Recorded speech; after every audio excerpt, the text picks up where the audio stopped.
The new books will not only introduce all sorts of new options, whether it's weapon mastery or bastions or new subclass options or new class features or new equipment, new magic items, on and on and on, new monsters. All of that new is going to coexist seamlessly with the material that is already in the game.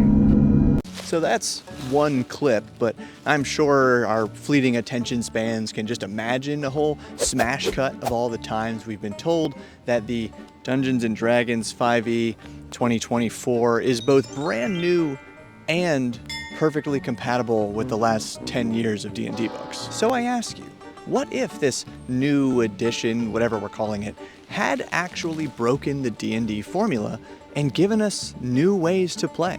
And I don't mean like Shadowdark or DC-20, which are definitely pushing boundaries, but have stayed pretty close to that D&D familiar formula. I mean, what if you opened your new D&D rulebook and it referenced past editions and games like this? No one artifact of those brilliant works can be found here, nor is any compatibility or direct link inferred or included. Proudly incompatible with any game before it because the designers actually wanted to move the needle of fantasy tabletop gaming. And what if I told you the designer who wrote that line has already proven they can move the needle because they already published an RPG that popularized some of the common D&D streamlining changes?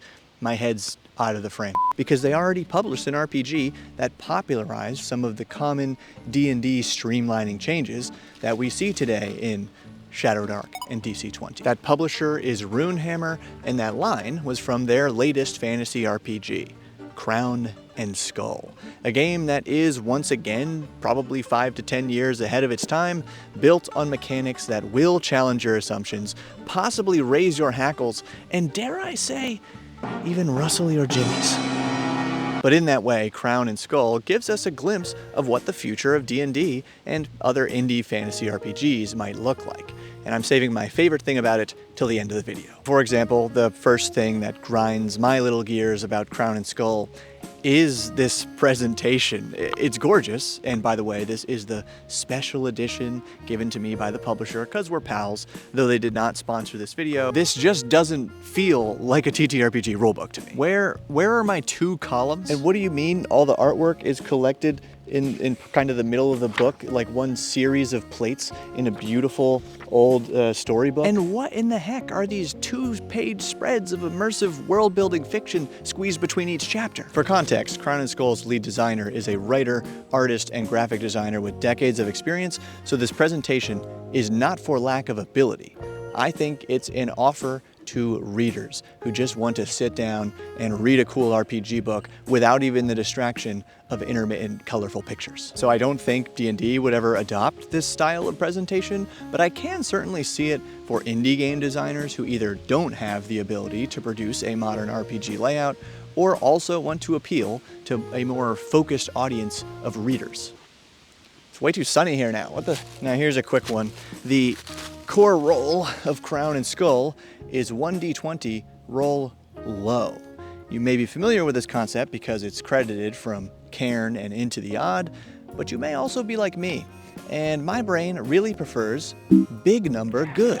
So it just feels weird for a natural 1 to be a critical success. The great thing about this roll low concept is that the player always knows the target number because they're just trying to roll under their own attribute right on their character sheet, meaning the GM never has to arbitrarily decide a challenge number. However, as I'm plotting for the simple fantasy RPG that I will eventually write, and as inspired by the One Ring RPG, you can have those same benefits and roll high by just setting one standard challenge number, like 20, subtracting your stats from that on your sheet, and using advantage and disadvantage to raise or lower the difficulty.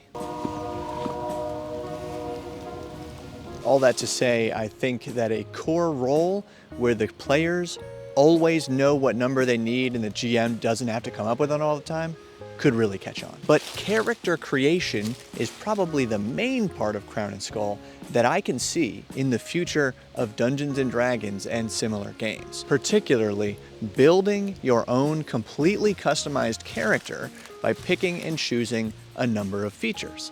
like how in present-day D&D, human characters just freely choose a special skill called a feat.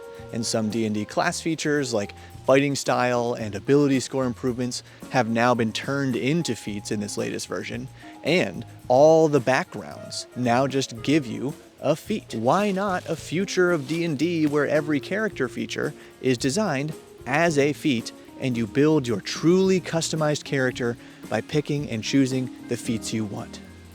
Well, no, not completely in D&D, because the D&D brand has a merchandisable death grip on its 12 discrete character classes, but I could see them allowing it for other parts of your character, like creating a mixed ancestry. Off the top of my head, I think that's how ancestries already work in DC20. And Crown and Skull does provide character templates to quickly choose a well-loved fantasy archetype. But again, it gives you the opportunity to realize your own truly original character concept, and it feels like more and more D&D players want that. But also, for people who don't like spending hours and hours brainstorming original character concepts and backstories, Crown and Skull has you covered. These character creation prompts are amazingly inspiring and tight with world building. For example, I am a towering human, the largest folk in the realm, equipped with charms and holy symbols, a collection of beads, vestments, and blessed objects that invoke feelings of divinity. It all started when I left the cult, madmen and fools. I escaped by night, never to return. But now I aid the rebellion.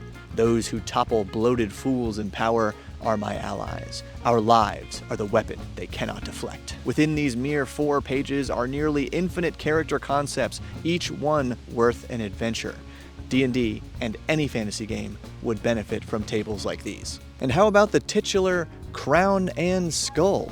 This is a single choice made by later game heroes where they ally themselves with either the side of the crown, the side of unity and order, all for one, or with the skull, the side that is no side, the defiant and powerful individuals who pursue their own goals at any cost. Yes, it's a lot like choosing a lawful or chaotic alignment in D&D, but dear God, is it executed so much cooler. There's a suggested script to set the scene, the GM is supposed to present 2 literal rings to choose from, and both sides come with different perks, potential skills to learn, a flaw, and even thematic loot to claim. But now, here's my favorite thing about Crown and Skull that I desperately want to see in other games: monster stat blocks that practically run themselves. Let's just look at one. Here's the Goblin. We start off with a simple description. Perfect. Then we're hit with 1 line of the most important stats for receiving attacks and making attacks.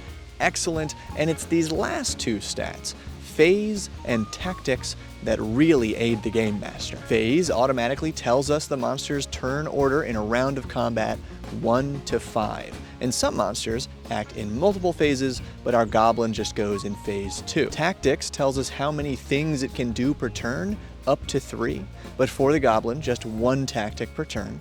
And even if this is the first time you're seeing a Crown and Skull stat block, I bet you can see how this comes together for the goblin. In phase 2, roll 1d6 to see which single tactic the goblin uses this round, or if I had 3 goblins, I'd roll 3d6 to see what each of them do. And I think most monsters follow this pattern. A result of 2 to 5 is their go-to attack, a ragged little sword for the goblin. 1 is a thematic movement or retreat. The goblin runs and hides, but keeps attacking with a bow.